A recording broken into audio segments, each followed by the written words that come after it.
Oh my god, it still has the Pokemon overlay! Your chariot awaits, sir. Oh, wow, I love it so much!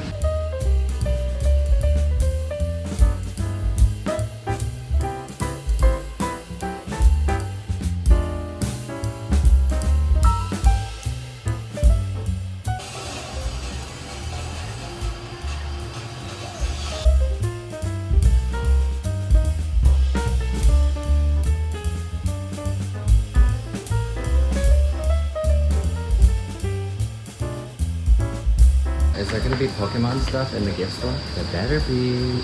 Oh, they have Pokemon pop figures. Rattata, that's one I've never seen before. Everywhere we go in Singapore is like a new Pokemon adventure. They have all the Pokemon t-shirts you could ever ask for. This is not the What is that? sure. That's not a Pokemon.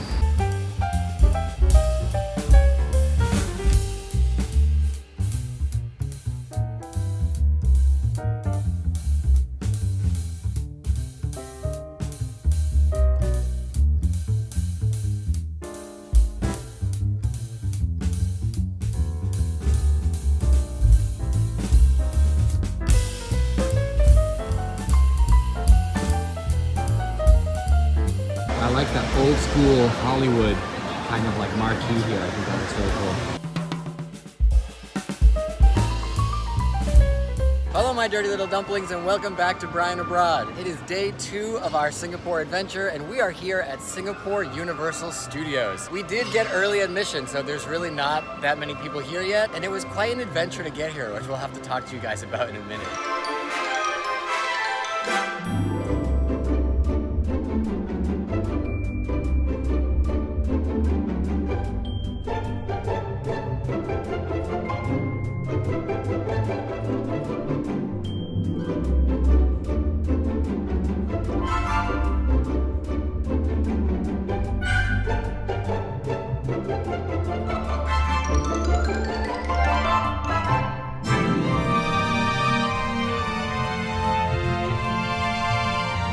They do have a little bit of Universal Studios monster stuff here that Yuan just spotted. They have the Wolfman, and then over here they have the Bride. Which looks pretty good, actually. Truthfully, I don't know much about this park or where we're even going right now. I don't think too many rides are even open with the early access. I'm just kind of like soaking up this moment before it's full of 1,000 other people because it's really, really empty, and I've definitely never had that kind of experience at Universal Studios before. I do know that the Brown Derby here is Sesame Street themed though, which is awesome. And right next door they have Sesame Street Spaghetti Chase with Elmo. I did hear the cookies here are really good, so we might have to come back here, but I love Cookie Monster.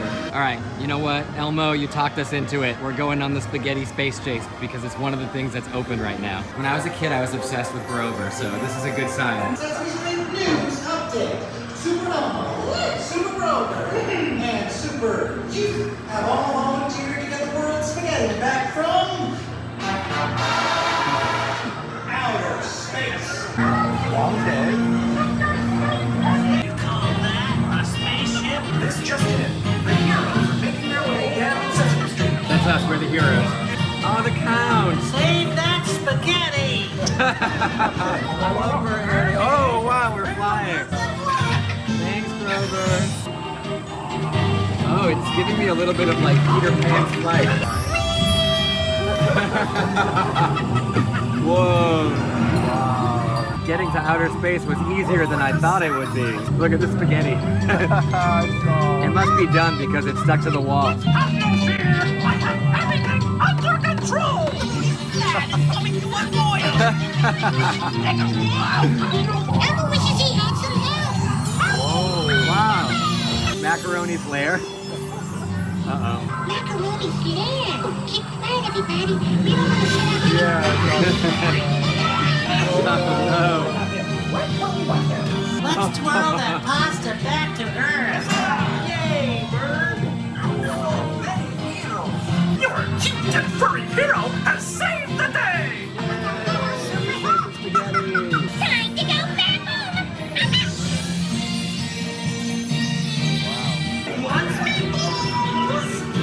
No, isn't he the bad guy?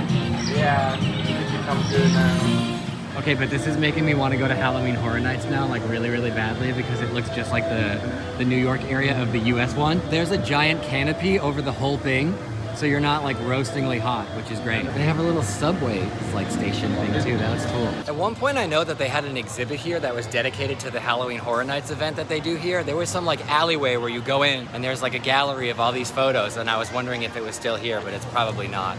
This is the big main coaster that they have here, which I think is based on Battlestar Galactica. And I think it's a dueling coaster with 2 tracks, so you get a different experience depending on which track you take. Because we came in backwards, I didn't realize that we were in Sci-Fi City.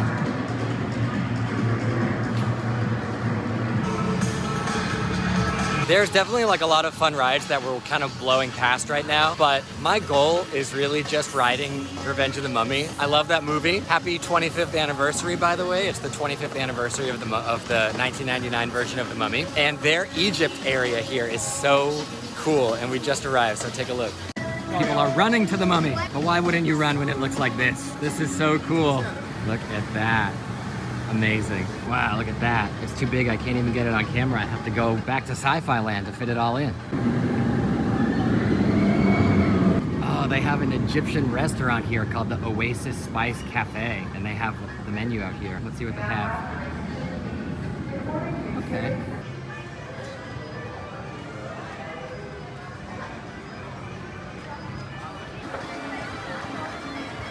It must be popular because everybody is like running. He's saying faster, faster. It's really cool because in the Universal Studios in Orlando, there's really not like a lot of theming for the Mummy ride. You're just kind of like in New York and then it's the Mummy. But look at this.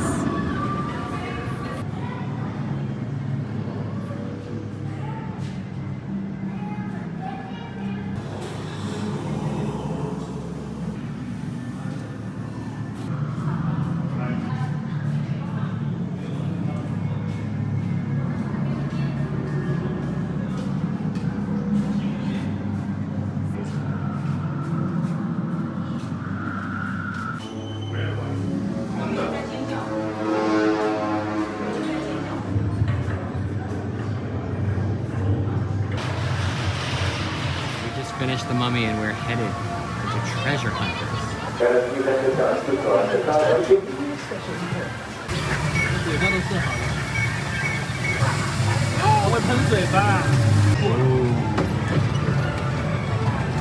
slow it down by mistakes to torture you.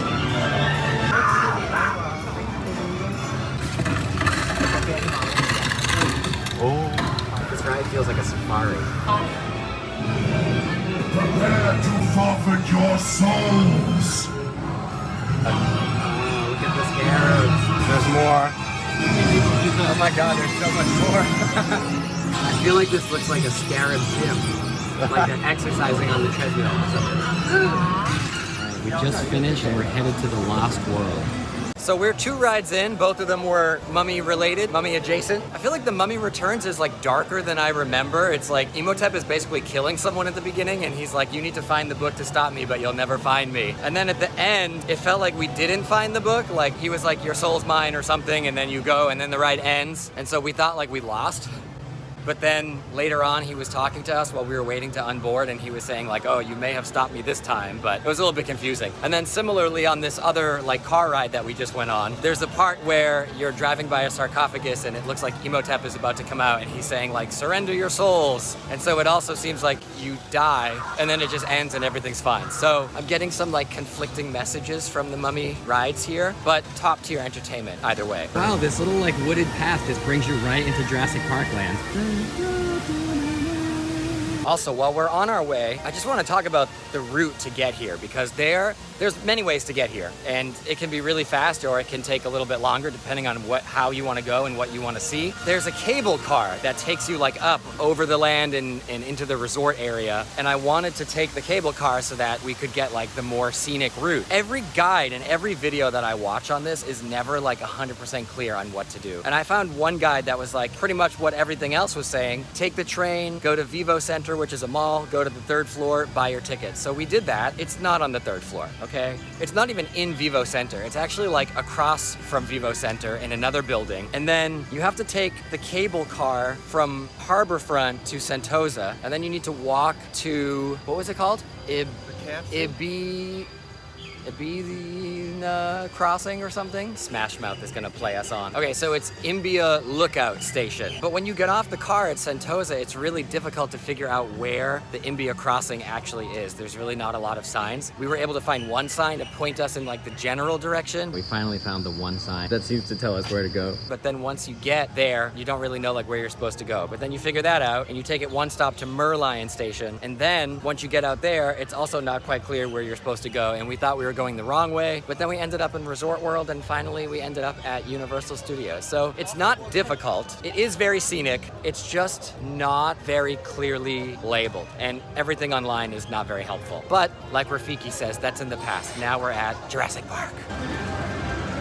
Oh, we don't have the fire line up. Where the fire at? You can tell that they've never had the fire because if they did, then that like panel would be all black and burned like the one in Beijing. They do have some cool dinosaurs outside though. Now, can anybody guess how many months old baby Kilo is? Cold out. 6. That is right on the dot. Bro, I'm never gonna get to go on this ride. I've never been on the one in America, and now this one is closed as well. Damn. That is so like soul crushing. The first time I went to Universal Studios in the US, it was like February and it really wasn't very warm out, so we skipped the Jurassic Park like raft ride. And the last time I was there, it was for Halloween Horror Nights, so I didn't want to be like soaked and then stuck at the park until 2 o'clock in the morning, so I skipped it then too. Plus we just ran out of time. So I thought like this was gonna be the time. It's not the time. All right, well anyway, we're gonna end up going to the Canopy Flyer instead. Also, this ride is not eligible for the Express Pass that we bought. So we're looking at about a 35-minute wait. There is another like family-friendly dinosaur ride over here, but it's in like direct sunlight, so probably not gonna be doing that today.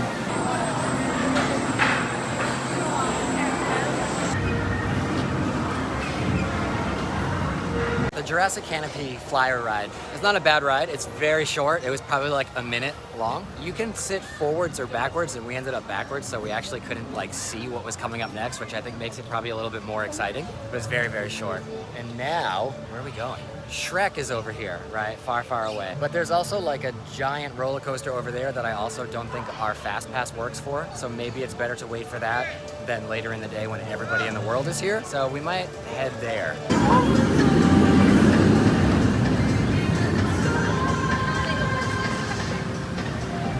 This is the Battlestar Galactica roller coaster, and I guess our Express Pass does work for this. So there are 2 coasters. It is kind of like a dueling system, right? But they have 2 separate entrances. One is human and one is Cylon. We just tried to get onto the human one, but they said it's closed right now. So we are going to Cylon instead. Although I'm not sure if this is open either because he said you can check with Cylon. So 5 minutes. All right, I like that.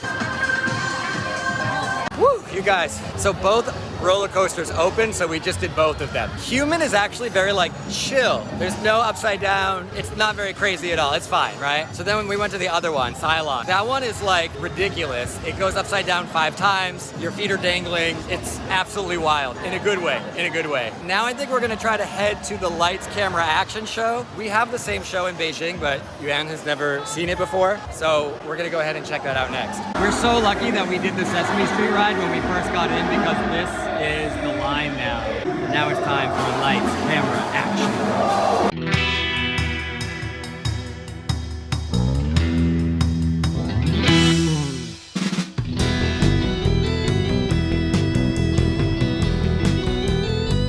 It's weird, we had to use our Express Pass to get on here. That's not even an option in Beijing. You just stand there, you watch it. So I wonder if this is gonna be different in any way. Also, the mummy.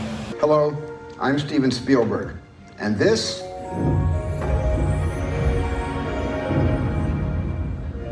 well, I know it doesn't look like much now, but trust me, this soundstage and the one you're about to enter are just about the most incredible places on the planet, or undersea, or outer space. Well, you're about to get the picture. This is to be one of the storms of the century.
lights, camera, action here is actually kind of better because there's more water effects. Like when the boat comes through, the anchor comes out and splashes everybody, and there's... What scared you, the boat or the anchor? The anchor. The Beijing one doesn't have that. The Beijing one also doesn't have like the news report that's going on. At first I was like, why would there be a TV in a boathouse near the water? But then like I understood the purpose of it for the skit. Most of the effects are the same, but there's like a few more elements of surprise, I think. And about an hour from now, there is the Water World show here as well. We're gonna try to check that out. So we're trying to find something to do for an hour. Might possibly involve food. All right, we've arrived in far, far away, Trekland.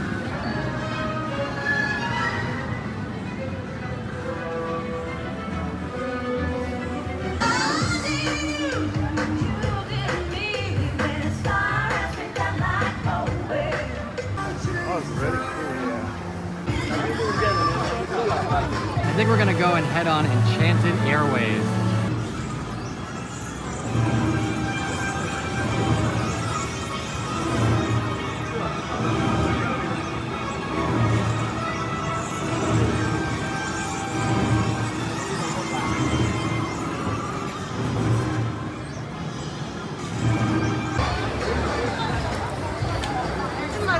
All right, we have arrived at Puss in Boots Giant Journey, which looks pretty cool. There's an 80-minute wait. We're gonna be using our express pass. It's kind of hard to tell exactly what's going on. It looks like a suspended coaster where you're going through a giant world.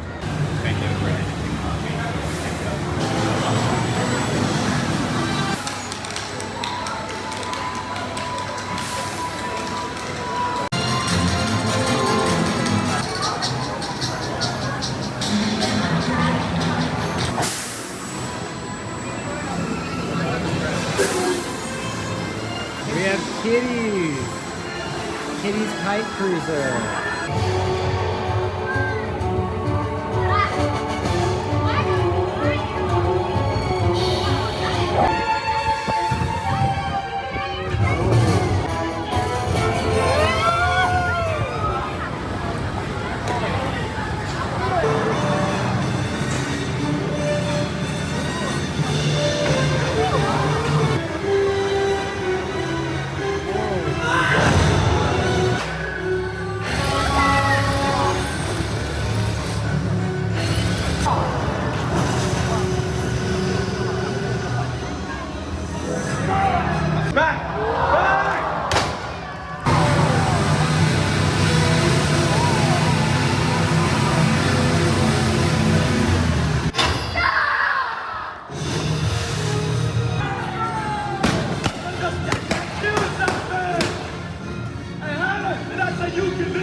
Are you all right? I am now. Come on, Chuck, let's fill in and flounder!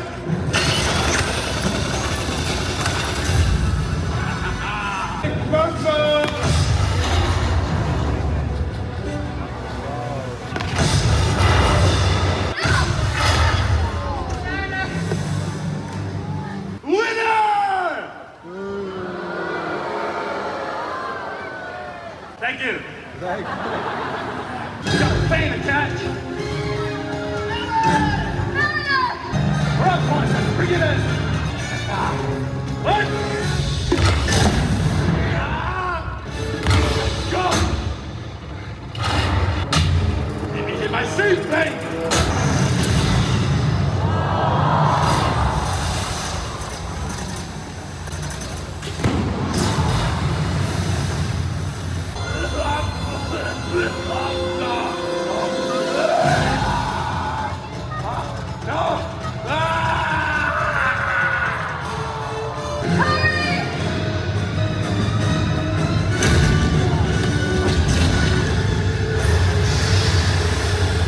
This place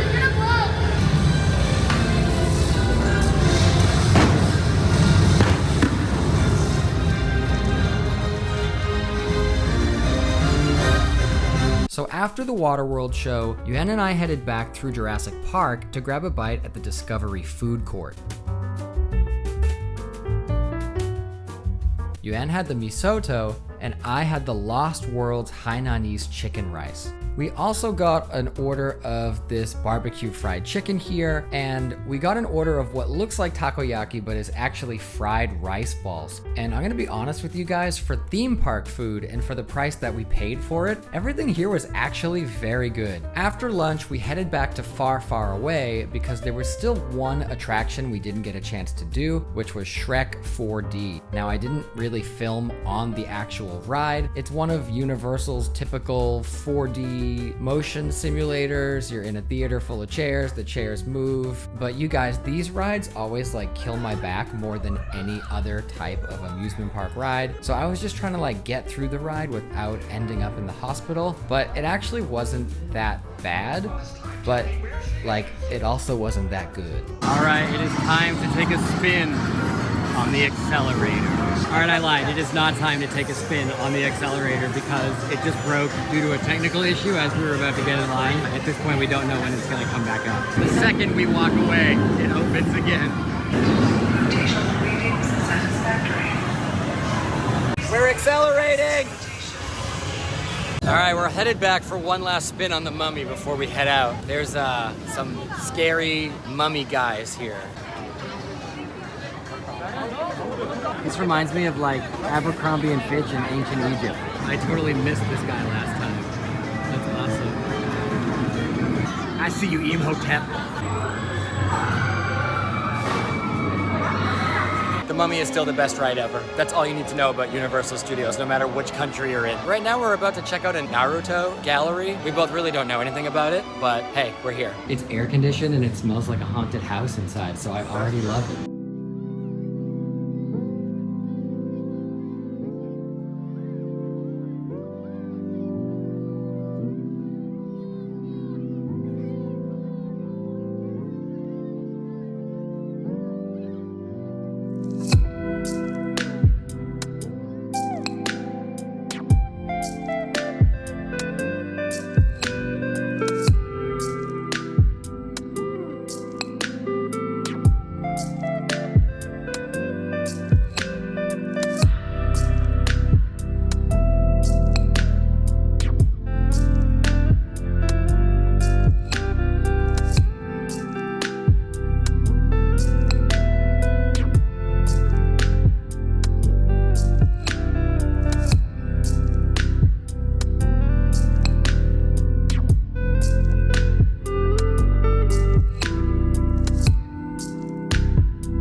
Just left Universal Studios. We did the whole park in 6 hours. We literally went on every single ride that was for like grown-ass people, except for the Jurassic Park one, which unfortunately not open, so we can't do anything about that. But we did everything else. Even the rides that were closed, they reopened, we went on them. We didn't really do the shows. I don't know. I'm not really like a huge show person, except Waterworld. That's always fun. Sorry. So yeah, he can't. We had to leave because he can't even stay away. I mean, I wanted to stay, but. No, I'm kidding. Universal Studios is cool. It's not too big, so it's easy to do everything. And like everything that's done is done well, especially the Egypt area. It's for sure the one-day trip. And we still have the whole night now. So the first stop, now that we're out of Universal Studios, is right in front of me. It is Hershey's Chocolate World, which has a lot of candy that I cannot get in Beijing. And I'm not supposed to eat it either, but like maybe just buy it and like give it a little try every once in a while.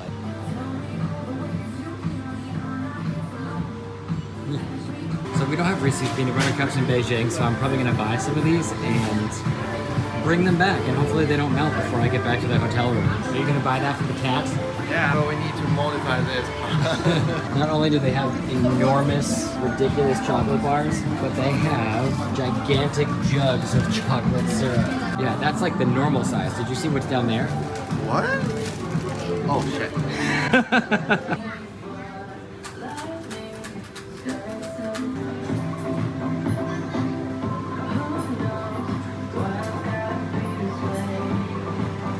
Our adventures took us here to Krispy Kreme. I'm not proud of it. And we walked out with 6 donuts, and we're definitely not even here like with enough days left to finish them all, but you're gonna finish 6 donuts? Why not? We got, what do we get? There's a cookie butter one, there's a matcha one, there's an original glazed, there's a Boston cream donut, there's a cookie crunch, and a hazelnut. I think I got all 6. I just want to try like, like a little bit of each one. We're on our way back to the cable car, and there's a wild peacock in the tree over here. We had the great ball last time, this time we have the ultra ball.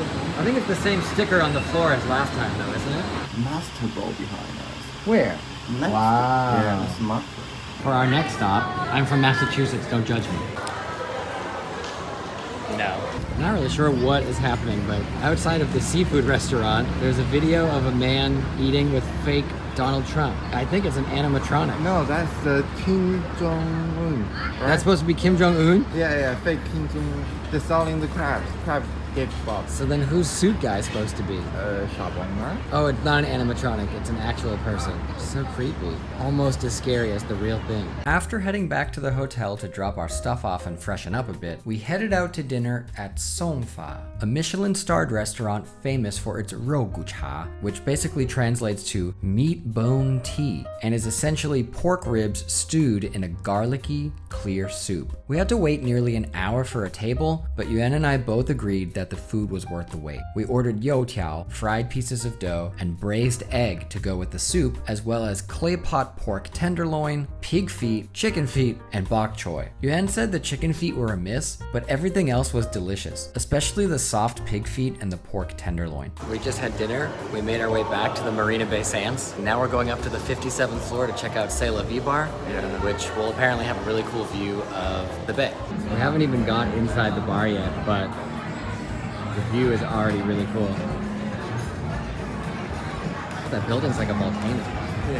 The view at C'est La Vie is definitely amazing, but we underestimated how small it was, how busy it would be, and how difficult it would be to get a table. There is very little free space for standing, but the only way you're going to get a table here is by hovering around the tables and grabbing one as soon as you see that someone is about to leave, which took us about 45 minutes. There is a dress code and you do have to pay 35 Singapore dollars to get in, but that 35 Singapore dollars goes to the price of your drinks. They give you a drink ticket that's good for 35 Singapore dollars, but you need to spend it all at once in order not to lose any of it. So just keep that in mind if you plan to go. The drinks were good, but not out of this world. Of course, I had to order a Singapore Sling, but there are lots of other drinks to choose from, and again, the view is hard to beat.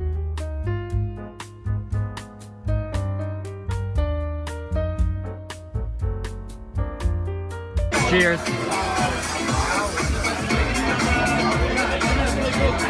Thanks for watching today's video. If you like this video and you'd like to see more videos like this one here on my channel, please remember to click that thumbs up and hit the subscribe button. And while you're down there, don't forget to ring the bell and turn notifications on so that you get notified when I upload part 3 of our Singapore adventure, where Yuan and I check out the different neighborhoods of Singapore, visit all kinds of different temples, eat all kinds of new and exciting foods, and check out that famous Merlion statue. See you there.